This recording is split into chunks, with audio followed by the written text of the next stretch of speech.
The sun dipped low behind the jagged peaks of the desert mountains. The air was still, and the earth felt heavy with the weight of the day. Jackson Ford, a lone rancher, stood on the porch of his cabin, his weathered face reflecting the years he had spent working the land.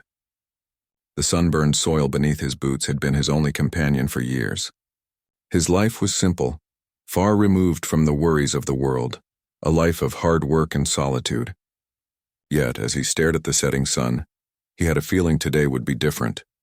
He had built this cabin with his own hands, far away from towns and settlements, not out of fear, but out of choice. He wasn't interested in the noise of the outside world, nor the endless conflicts that plagued the frontier.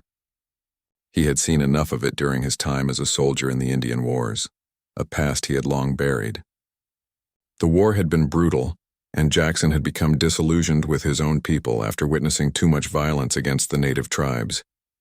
Leaving the army had been the best decision he had ever made. As the darkness of evening began to settle in, Jackson stepped inside his cabin. He lit a small fire in the hearth and settled into his chair, savoring the rare moments of peace. The silence of the desert wrapped around him like a blanket, the distant hoot of an owl the only sound to break it.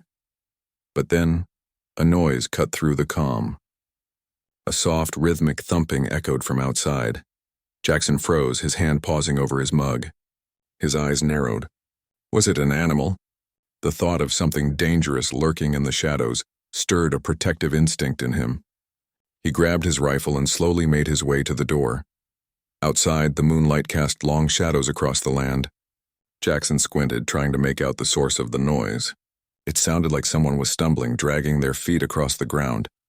He crept toward the edge of the porch, and there in the moonlight, he saw a figure, a woman lying on the ground. Blood stained her clothes, and she appeared to be unconscious. His heart raced as he dropped the rifle and rushed to her side. She was young, her long black hair matted with dirt and blood. Her clothes were torn, and she had the look of someone who had been through hell. Jackson gently turned her over, his hands trembling. She stirred, her dark eyes fluttering open. Her voice was weak but steady. "Help me," she whispered, barely audible. Without hesitation, Jackson lifted her in his arms and carried her inside. His mind raced with questions, but all that mattered right now was getting her the care she needed. He laid her on the bed, checking her wounds. There was a deep gash on her leg and her face was bruised. She had clearly been through some sort of attack. Jackson went to his small chest of supplies and pulled out some bandages and antiseptic. He worked quickly, cleaning the wounds and wrapping them up the best he could. As he worked, the woman watched him closely, her eyes never leaving his face. "Who did this to you?" he asked, his voice rough from years of disuse.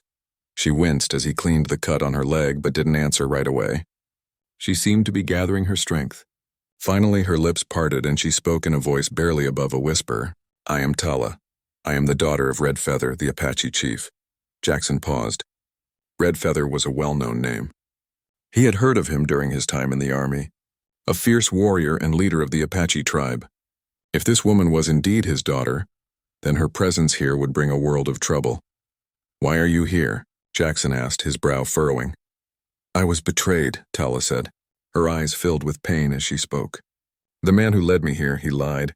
He promised to protect me, but he was working with the settlers. They want to destroy my people." Jackson felt a chill run down his spine. He knew too well the cruelty that could be unleashed by such betrayals. "Who is he?" he asked, his voice low. Tala hesitated. "A man named Governor Charles Malden. He's a settler, but he has power. He's been working with some of the other tribes, playing them against each other, trying to make them weak. He wants to take our land." Jackson clenched his fists. The idea of someone using deception to cause harm to innocent people filled him with disgust. He had seen enough of that during the wars, but he never thought it would reach him out here, in the quiet of the desert. "What will you do?" Jackson asked, looking down at her. Tala's eyes were steady. "I must return to my father. He needs to know, but I can't do it alone. Malden's men are hunting me. They won't stop until I'm dead." Jackson stared at her for a long moment. He knew that helping her would bring danger to his doorstep. He was a simple rancher now, with no stake in the politics of the tribes or the settlers. But something about Tala's resolve made him feel as though he couldn't turn her away. He had spent years running from his past, from the war, from the people he had once fought alongside. But maybe this was a chance for him to make things right. "I'll help you," he said, his voice steady. "You can stay here until you're well enough to travel." Tala looked at him, her expression guarded but grateful. "Thank you," she whispered. As the night wore on, Jackson kept watch over her, adding more wood to the fire and checking her wounds. He couldn't help but wonder what the future would hold. He had a feeling that things were about to get a lot more complicated. But for now, all he could do was wait and protect her. The next few days passed in a blur of tending to Tala's injuries and keeping a watchful eye on the desert.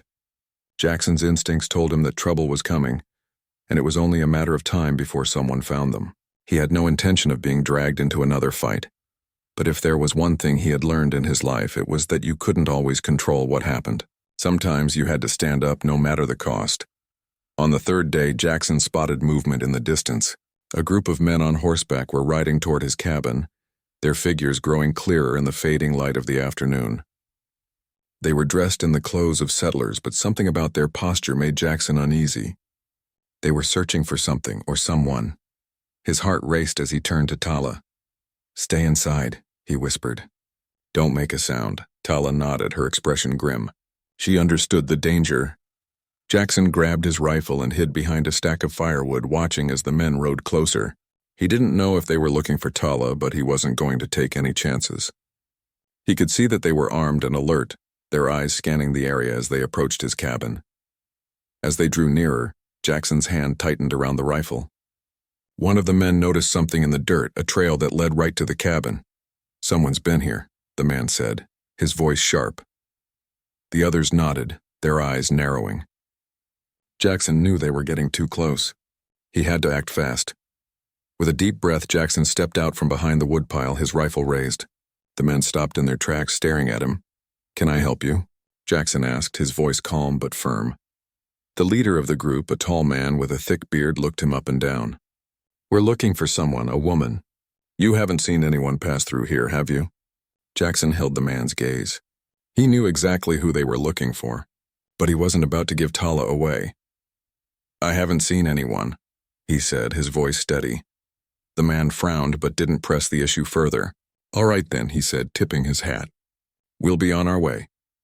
As the men turned and rode off, Jackson let out a breath he didn't realize he was holding. He glanced back at the cabin, where Tala was watching from the window, her face pale. Jackson knew this wouldn't be the last time trouble came knocking. The stakes were higher now and the danger was closer than ever. But he had made a choice.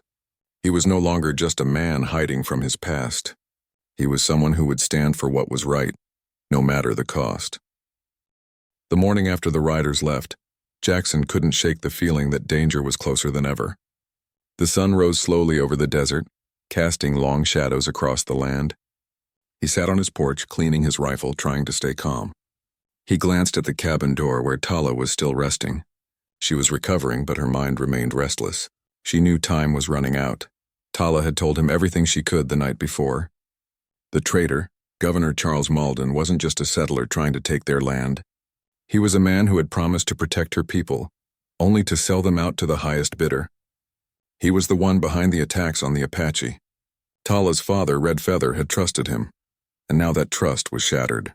The Apache were in grave danger, and only Tala could stop the coming destruction, if she could make it back to her people alive. Jackson knew he had to act. He couldn't turn his back on this. He wasn't a soldier anymore, but he wasn't a coward either. The betrayal of the Apache stirred something inside him, a need to help, to make things right. His past, with all its mistakes, had brought him to this moment. He couldn't ignore the wrongs that had been done. He stood up and walked inside to find Tala sitting by the window, looking out toward the distant mountains. Her face was filled with worry. "I'm ready to leave," she said without turning around. Her voice was calm but firm. Jackson walked up to her, his eyes soft. "You're not ready. You need more rest." "I can't wait," she said, finally turning to look at him. "The longer I stay here, the more danger you're in. I can't let that happen." Jackson could see the determination in her eyes. There was no convincing her otherwise. She had made up her mind, and Jackson knew better than to argue with someone so determined. He sighed, realizing that he couldn't stop her. But he could help her. "All right," he said, nodding. "We leave at first light tomorrow." But I'll need to make sure we're ready. The men who came here yesterday won't stop looking for you." Tala gave him a grateful look. "Thank you." The next day, as the sun began to rise, Jackson and Tala prepared for their journey. Jackson packed his supplies, including extra food, water, and ammunition. Tala, still weak, insisted on carrying her share, though Jackson could see that she was struggling. Her leg wound, though healing, still caused her pain. He offered to carry her pack, but she refused. "We move as quietly as we can," Jackson said, fastening his rifle to his back. "If we stay off the main trails, we might avoid any more trouble." Tala nodded, her expression determined. "We have to get to my father's camp. I'm the only one who knows what Malden is planning." Jackson's heart sank at the thought of what awaited them. He had seen enough of the damage that men like Malden could do, and he knew that the Apache were in grave danger. He had to get Tala to her father, and fast. They set off through the desert, staying to the rough trails that would hide them from any searchers. Jackson led the way, his eyes constantly scanning the horizon. Tala followed closely behind, her steps slow but steady. The journey was long and exhausting, but neither of them spoke much. They both knew that silence was their best weapon. As they traveled, Jackson couldn't help but wonder about Tala. She was so different from the women he had known in the past, strong, brave, and unyielding. In many ways, she reminded him of the woman he had once hoped to be, before the war had stolen his sense of self. Now, standing beside her, he felt something stir inside him, something he hadn't felt in a long time. Hope. They made camp that night under the stars, the desert wind cold against their skin. Tala rested, but Jackson kept watch, his eyes darting between the shadows. He couldn't afford to let his guard down. Not now. The next morning, they continued their journey, moving at a brisk pace. The sun beat down on them as they climbed higher into the mountains. Tala's strength was returning, but her pace was still slow. Jackson noticed the pain in her eyes whenever she took a step too fast. He kept his distance, but he knew that they had to push forward. By midday, they reached a small creek where they stopped to drink and refill their canteens. Jackson was about to speak when a rustling sound came from the nearby brush. His heart skipped a beat. "Stay low," Jackson whispered. Tala immediately crouched down, pulling her pack close to her chest. Jackson motioned for her to stay hidden while he moved to investigate. His hand instinctively went to his rifle as he slowly crept toward the noise. The bushes parted slightly, and Jackson caught sight of a lone figure. It was a man on horseback riding slowly along the creek's edge. He was wearing the same rough clothes as the men who had visited Jackson's cabin. This one seemed to be alone, and Jackson took a deep breath, deciding to approach cautiously. He stepped out from behind the rocks and raised his hand, signaling to the man. "Are you lost?" The man stopped his horse and eyed Jackson carefully, his hand resting on the rifle across his back. He seemed wary but not immediately hostile. "I'm not lost," the man replied. "I'm looking for someone, a woman. She passed through here. Have you seen her?" Jackson kept his voice calm, trying not to betray the panic he felt rising in his chest. "I haven't seen anyone, just the usual wildlife." The man's eyes narrowed. He was clearly suspicious. "You sure about that?" "I'm sure," Jackson said, his tone firm. "But I've been traveling alone for days. It's a big desert. Maybe you should head back to town." The man hesitated, but then he nodded slowly. "All right, maybe you're right. I'll check further down the creek." As the man turned his horse and rode off, Jackson let out a silent breath of relief. His heart was pounding, but he knew they had narrowly escaped detection. He turned back to Tala, who was watching him from the brush. "That was close," she said softly. Jackson nodded. "Too close. We can't stop here." They moved quickly, retracing their steps toward a safer trail. But the encounter with the man left Jackson uneasy. He knew it wouldn't be long before the hunt for Tala intensified. The farther they got, the more dangerous it would become. After 2 more days of traveling, Jackson and Tala finally reached the Apache camp. The sky was darkening when they arrived, and Tala was exhausted, her strength barely holding out. Jackson was just as tired, but he kept his focus, knowing they were close to safety. Red Feather's camp was a quiet place, tucked away in a valley surrounded by rocks. As they approached, Tala's eyes brightened. She seemed to draw strength from the familiar surroundings, and her pace quickened. When they reached the center of the camp, Tala called out for her father. The sound of footsteps reached their ears, and soon Red Feather appeared, his tall figure standing firm against the twilight. "Tala," he said, his voice heavy with emotion. You are safe. Tala ran to him, embracing her father tightly. Jackson stood back, watching the reunion. He had done what he could, but now the Apache had to take over.